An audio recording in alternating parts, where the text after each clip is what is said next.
যেমন করে পুরানা ঘর আগের থেকে কালার করা আছে, কিন্তু ঘরটা কালার করা অনেক বছর হয়েছে, ঘরটা এখন আবার নতুন করে কালার করবে। দেখবেন নতুন করে কালার করার আগে মিস্ত্রি কি করে, প্লেট দেখবেন ওই কালার মিস্ত্রিগুলো এই যে টিনের প্লেট দিয়া দিয়া পাতি দিয়া দিয়া আগের রঙগুলোকে কি করে, ঘষে ঘষে ঘষে ঘষে কি করে, ফালাইয়া দেয়, দেয় না? কথা কোন ভাই? ফালাইয়া দেয়। এটা আমার উস্তাদ আমাদেরকে বুঝাইছে। উনি আজ অন্ধকার কবরে ঘুমায় আছে। এই করোনার টাইমে আল্লাহ তাআলা দুনিয়ার থেকে নিয়ে গিয়েছে। অনেক সুন্দর উস্তাদ ছিল, অনেক আদর করছে আমাকে, অনেক মহাব্বত করছে। আল্লাহ তাআলা যেন ওনাকে জান্নাতুল ফিরদাউস নসিব করে, জোরে বলি আমিন। আল্লাহ তাআলা আমার সমস্ত শিক্ষা গুরুদেরকে যেন জান্নাতুল ফিরদাউস নসিব করে, বলি আমিন। আর যিনারা বেঁচে আছে আল্লাহ সবাইকে যেন হায়াতে তৈয়বা দান করে, বলি আমিন। শিক্ষকের কথা মনে পড়ে গেল, যার জন্য অলপ দোয়া দিয়ে দিলাম। আমাদের খাদিম কুরআন ওয়াল মাসাজিদ, উনি আমাদেরকে বলছে যে मैं कहीं भी जाता हूँ, अगर मुझे पता है कि यहाँ पर कब्रिस्तान में हमारे एक उस्ताद सोए हुए हैं, तो मैं वहाँ पर गाड़ी खड़ा करता और कम से कम 2-4 मिनट के लिए मैं जियारत करके गुजर जाता। এটা হক উস্তাদদের ছাত্রদের থেকে। আজ তো শিক্ষক ছাত্র কি হয়েছে আল্লাহ মাবুতে জানে। সব কিছু কইলাম যে আমরা সব কিছু উল্টা হয়ে গেছি, সব কিছু উল্টা হয়েছে। তো আমি যেন কি বলতেছিলাম, জি হ্যাঁ মাশাআল্লাহ। তো লা ইলাহা ইল্লাল্লাহ মিস্ত্রিগুলো পাতি দিয়া দিয়া পুরানা রঙকে ঘষে ঘষে ছাপা করে তুলে দেয়। যখন তুলে দেয় দেখবেন তাদেরও নাক শাক চুল টুল বগা হয়ে যায়, বগা হয়ে যায়। কিন্তু যখন এটা উঠে যায়, উঠে যাওয়ার পর যখন আবার নতুন কালার করে যখন আবার করে, তখন কিরকম চমকে গো, কথা কয় না, চমকে না নাই, ভালো লাগে না নাই? তো উনি আমাদেরকে বুঝাইছে লা ইলাহা, এইটা যেমন করে পুরানা জিনিসকে কালার করে করে ঘষে ঘষে ফালাইয়া দেওয়া হলো, ময়লাগুলোকে ফালাইয়া দেওয়া হলো, সাফাই করা হলো, ইল্লাল্লাহ করে আল্লাহ ছাড়া কেউ নাই, নতুন রঙের মতো করিয়া অন্তরটাকে চমকাইয়া দেওয়া হলো। সেই জন্য ইমানদারদেরকে জিকিরও করতে হয়। কোরআনে কারীমের মাধ্যমে আল্লাহ বলছে, শোনো শোনো শোনো, আলা শোনো, আলা শব্দর মানা শোনো, আলা বিযিক্রিল্লাহি তাতমাইন্নুল কুলুব। যে মানুষের অন্তর ঠান্ডা হয়, ইতমিনান পায় একমাত্র আল্লাহর জিকিরের জরিয়ায়। ও ভাইরা বন্ধুরা, তো এই ঈমান মোতাবেক আমি আপনি চলবো। যা কিছু আমার আপনার ভিতরে কমি আছে সেগুলো আমরা ছেড়ে দেব। কিন্তু কথা হইতেছে যে 4 শ্রেণীর মানুষ ধ্বংসর পথে নয়। তার ভিতরে 1 নাম্বার হইতেছে ঈমানদার, 2 নাম্বার হইতেছে ওয়া আমিলুস সলিহাত। ঈমান যে জায়গায় কোরআনে কারীমের মাধ্যমে ঈমানের কথা বলা হয়েছে, সেই জায়গায় ঈমানের সাথে বলা হচ্ছে যে নেক আমল করো, নেক আমল করো। নেক আমলের মাধ্যমে আমি আপনি দুনিয়ার জমিনে সবাই বুঝি যে এইটা গুনার কাজ, এইটা নেকির কাজ, নামাজ পড়া সওয়াবের কাজ, রোজা রাখা সওয়াবের কাজ, গীবত না করা সওয়াবের কাজ, গীবত করা গুনার কাজ। আল্লাহ তাআলা এই আয়াতের ভিতরে ইঙ্গিত দিয়া দিয়া বলতেছে, রে ঈমানদার, তুমি ঈমান এনে বসে থাকলে চলবে না। ঈমানদারের ঘরে তো জন্ম হয়েছো, ঠিক তোমার ভিতর ঈমান আছে। এই ঈমানি পাওয়ারকে বাড়াইতে গেলে তোমাকে নেক আমল করতে হবে। ওয়া আমিলুস সলিহাত, করবো তো ইনশাআল্লাহ নেক আমল, নাকি ইনশাআল্লাহ? 3 নাম্বারটা রয়েছে, এটার উপর ধ্যান দিব। 3 নাম্বার কথাটা হইতেছে যেটা আজকের তারিখে আমার আপনার নিকট থেকে চলে গিয়েছে। নিজে ঈমান আনলাম, নিজেই নেক আমল করলাম, নিজেই নামাজ পড়লাম, নিজেই রোজা রাখলাম, চলবে না, চলবে না। আল্লাহ তাআলা বলতেছে 4 শ্রেণীর মানুষ যে জাহান্নামের পথে নয়, তার ভিতরে 1 নাম্বার ঈমানদার, 2 নাম্বার নেক আমল করনেওয়ালা, 3 নাম্বার হইতেছে ওয়া তাওয়াসাউ বিল হক। আজকের তারিখে জমিনের মাধ্যমে, এলাকার মাধ্যমে লক্ষ্য করে দেখো, নাই নাই, হকের দাওয়াত দেনেওয়ালা নাই, কাউকে হকের কথা বলনেওয়ালা নাই। মসজিদগুলোর মাধ্যমে লক্ষ্য করে দেখো, ইমাম সাহেবের জবানে একদম পাট্টি মেরে দেওয়া হয়েছে। ইমাম সাহেব মসজিদের মাধ্যমে হক কথা বলতে পারে না, হক কথা বলতে পারে না। যদি ইমাম সাহেব মসজিদের মাধ্যমে মেম্বারে বসে বসে বসে বসে বলে যে ঘুষ খাওয়া বাদ দাও, সুদ খাওয়া বাদ দাও, আপনার বাড়ির মাধ্যমে বিয়াতে কেন ডিজে বাজে, বিয়ার মাধ্যমে ডিজে বাজলে আমি বিয়া পড়াইতে যাব না, আপনার বাড়িতে ডিজে বাজলে আমি আপনার বাড়িতে মুর্দা মরলে যাব না, এমন ভাবে যদি হকের কথা বলতে যায়, ওই ইমাম সাহাবকে বেশি বেশি 15 থেকে 20 দিন তারপর মসজিদ থেকে ওকে আউট করে দেওয়া হয়। কথা কন ভাই। ওয়াতাওয়াসাউ বিল হক, কাউকে টার্গেট করে নয়।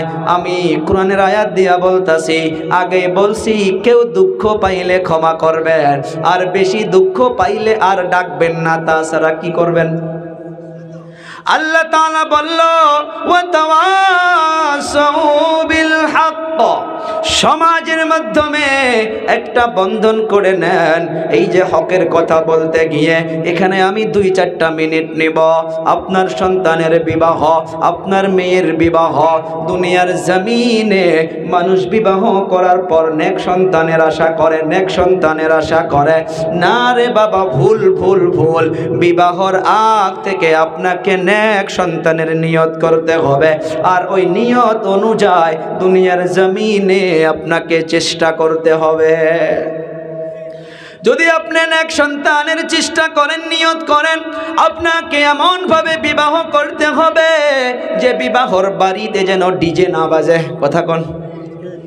খালি 4-5 জন বলতেছে ঠিক ঠিক, বাস ভাই সব এলাকায় হয়।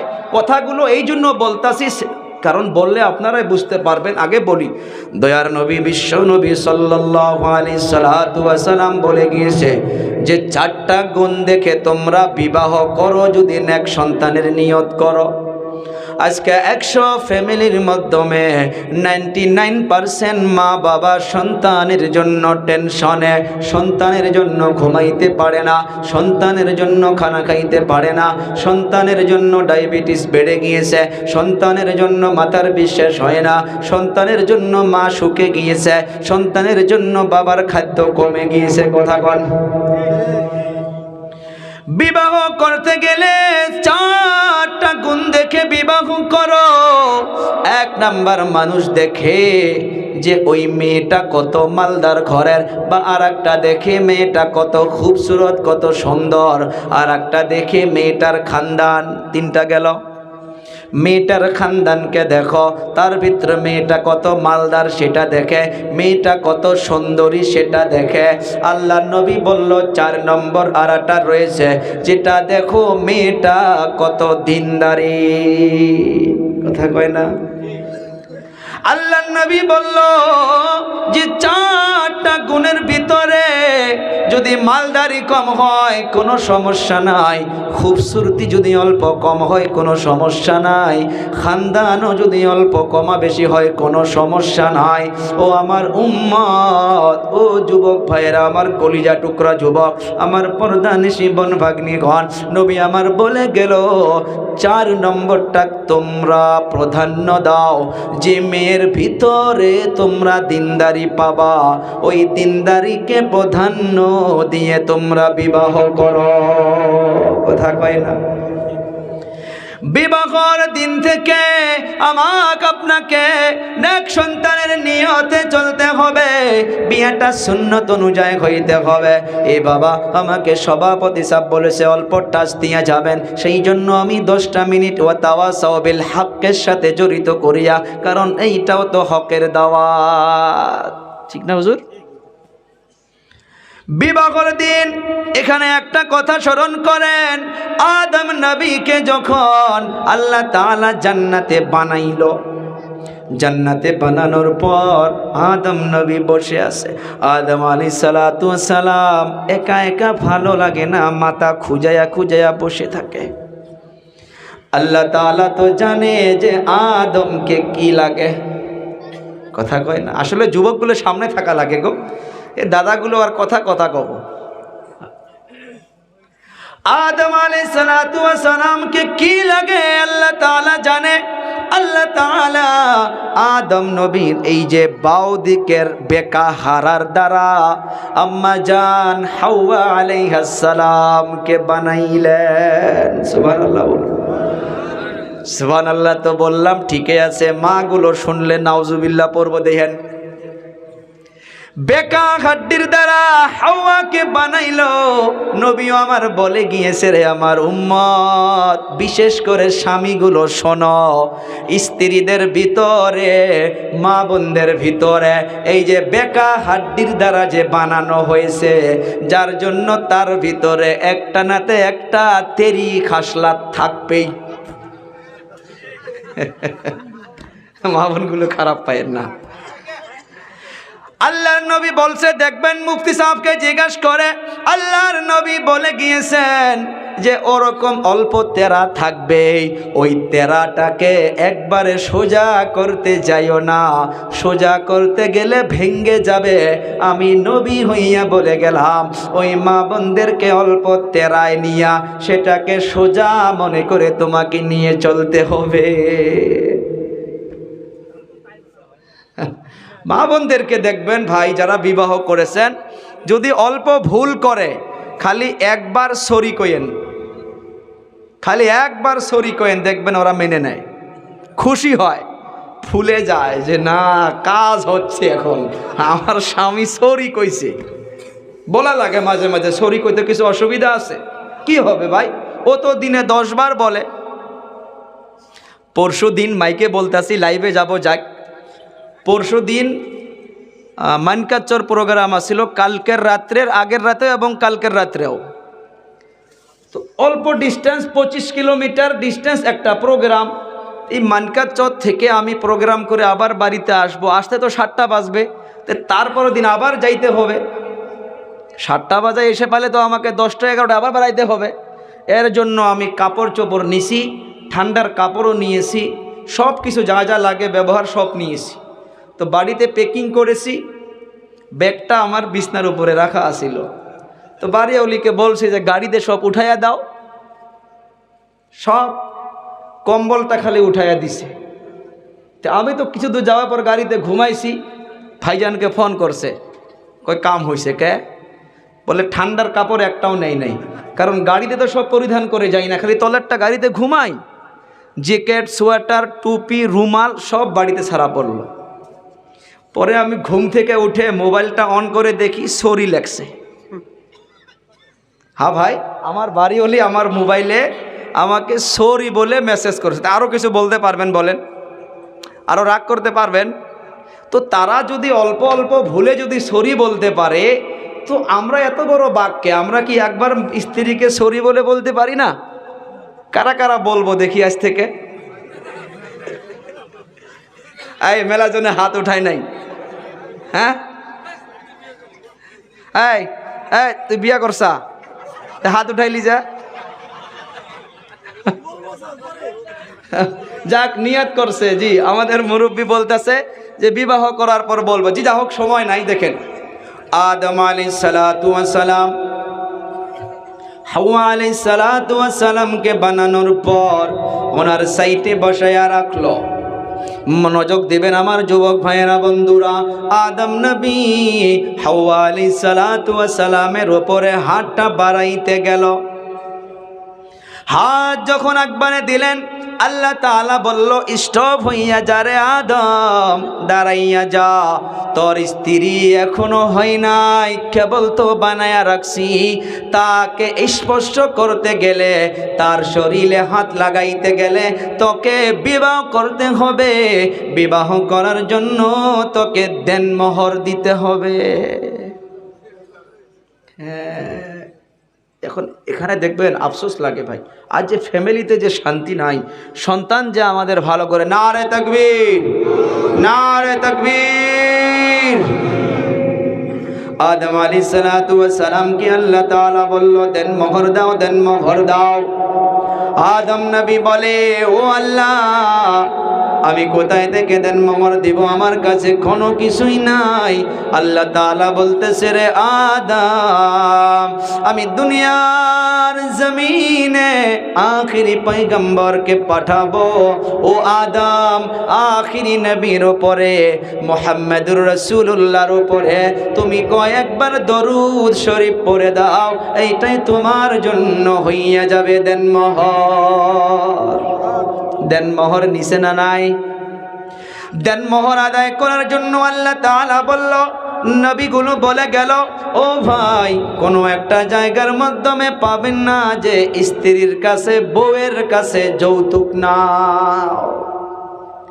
বিবাহর দিন থেকে উল্টা 1.5 লক্ষ টাকা দেনমোহর ধার্য করিয়া 50,000 টাকা আদায় দিয়া 1 লক্ষ টাকা বাকি রাখিয়া তোমাকে শাদি করতে আসিয়াছে।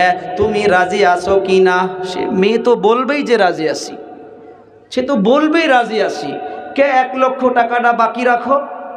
1.5 লক্ষ টাকা কে দেনমোহর পাতো? কম পাতো? ক্লিয়ার দাও। বলা হচ্ছে, শুনুন, হাসির খোরাক নয়। কেউ যদি দেনমোহরকে বাকি রাখিয়া বিবাহ করে আর দেনমোহর আদায় করার আগে যদি স্বামীর ইন্তেকাল হয়ে যায়, কিতাবের পৃষ্ঠায় পাওয়া গেছে, দরকার পড়লে স্বামীর গাড়ি বাড়ি জমিন বিক্রি করে স্ত্রীকে দেনমোহর আদায় দিয়ে তারপর তাকে দাফন করাও। তো সহজ না ভাই? দেনমোহর আদায় করো, আদায় করো, আদায় করো। এ বাবারা, বন্ধুরা, উল্টা হইছে। 1.5 লক্ষ টাকা দেনমোহর করিয়া 50,000 আদায় দিয়া বাকি টাকা বাকি রাখিয়া, এটা নয় যে বিবাহ হবে না, বিবাহ হবে, কিন্তু বিবাহর যেটা সুন্নত অনুযায়ী, যেটা বিবাহর বারাকাত, সেটা ওই দিন থেকে কমে যাচ্ছে, সেদিন থেকে কমে যাইতেছে। আবার বিবাহর দিন দেখা যায় ওই যুবক 1,40,000 টাকা দামি একটা স্ত্রীর পক্ষ থেকে বাইক নিয়ে আসতেছে, আবার 35,000 টাকা দামি একটা বক্স পালং আনতেছে, আবার 40,000 টাকা দামি ডাউনলোড আনতেছে। সব অল টোটালকে যদি মিলানো হয়, স্ত্রীর পক্ষ থেকে কমসে কম 2 লক্ষ টাকা নিয়ে আসতেছে। এগুলো যৌতুক চলার জন্য সমাজের মাধ্যমে গুনাহ বেড়ে গিয়েছে।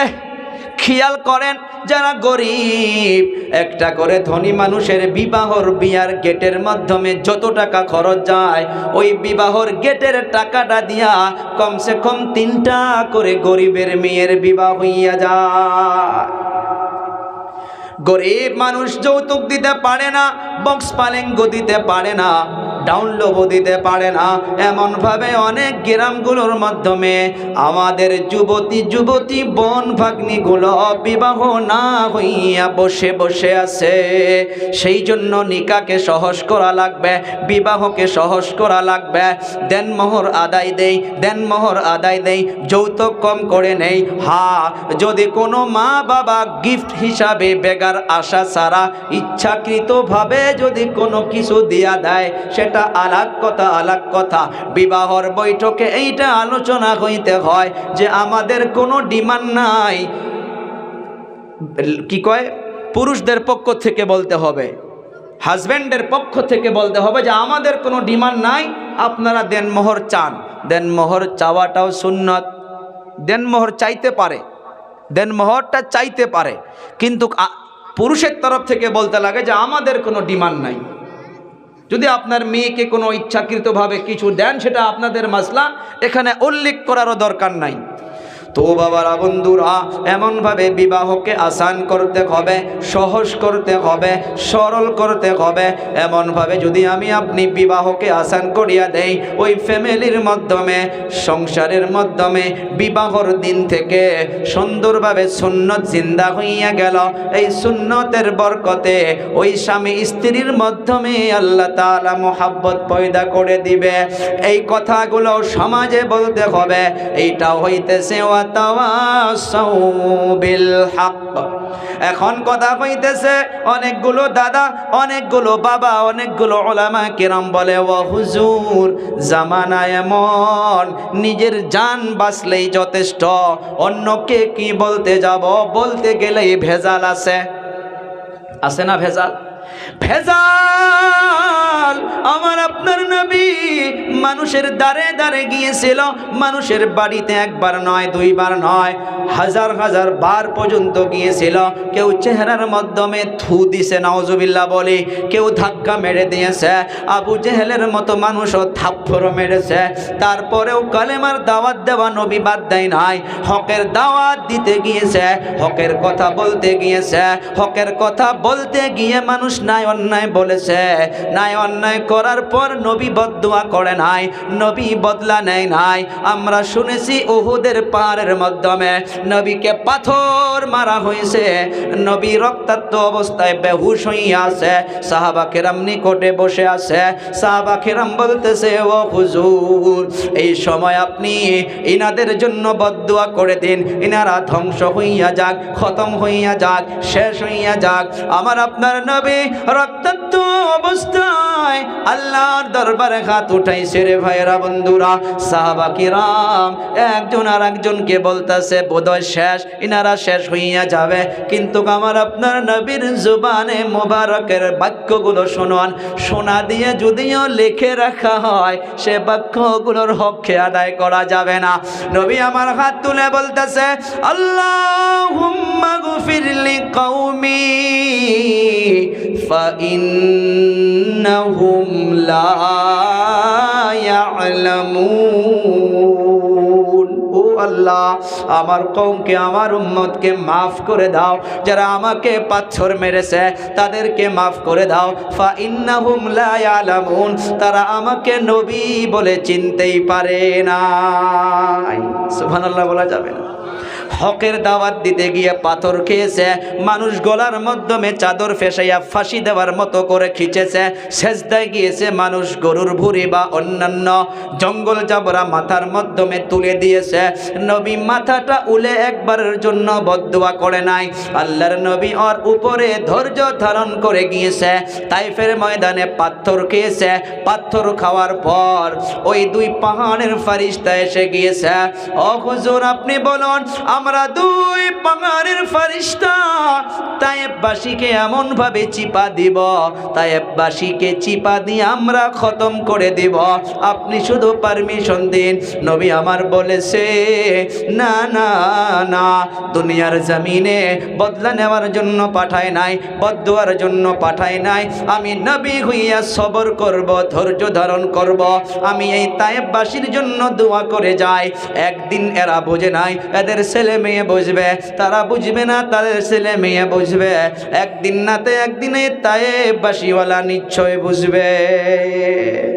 আর একটা তারিখে ইসলামের পৃষ্ঠার মাধ্যমে পেয়েছি, হিন্দুস্থানের মাধ্যমে, যে ইসলামের ঝান্ডা নিয়েটা যে যুবকটা এসেছিল, ওই যুবকটার ঠিকানা লিখেছে, সেই নাকি ওই তায়েব শহরের থেকে এসেছিল।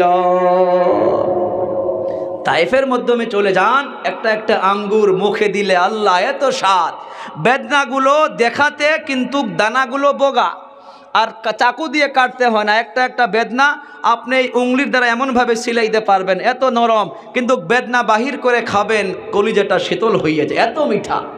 আল্লাহ নবীর খুন যে রক্ত যে জমিনে পড়েছে, সে জমিনটাকে আল্লাহ তাআলা আজ অবধি সরসাবজ সাদাব করে রাখছে, হারা ভরা করে রাখছে। সে তায়েফের হাওয়াটাই আলাগ ধরনের লাগে। সুবহানাল্লাহ বলি ভাই। সেই জন্য বলছে হকের দাওয়াত দিতে যাও, ওয়া তাওয়াসাউ বিল হাক্কি। হকের দাওয়াত দিতে গেলে মানুষ উল্টা পাল্টা বলতে পারে। কেউ তাস খেলতেছে, আপনি বলতে যাবেন, আপনাকে নাই অন্যায় বলতে পারে। কেউ চার দোকানে গল্প করতেছে, আপনি তাদেরকে নামাজ পড়তে ডাকবেন, আপনাকে নাই অন্যায় বলতে পারে। কিন্তু নাই অন্যায়ের বদলা আল্লাহ দিতে বলে নাই। যদি আপনি জবাব দিতে যান, তাহলে 4 শ্রেণীর ব্যক্তির মাধ্যমে পড়ব না। আল্লাহ তাআলা 4 নম্বর গুণওয়ালা যে ধ্বংসের পথে নয়, তারা হইতেছে ওয়া তাওয়াসাউ বিস সবর। হকের দাওয়াত দিতে গেলে গালি দিবে, ধমক দিবে, পাথর মারবে, নাই অন্যায় বলবে, তার উপরে ধৈর্য ধারণ করতে হবে, সবর করতে হবে। জি যা হোক ভাইরা বন্ধুরা, অনেক সময় আলোচনা করলাম, আমিও একটা মানুষ, ভুল হইতেই পারে।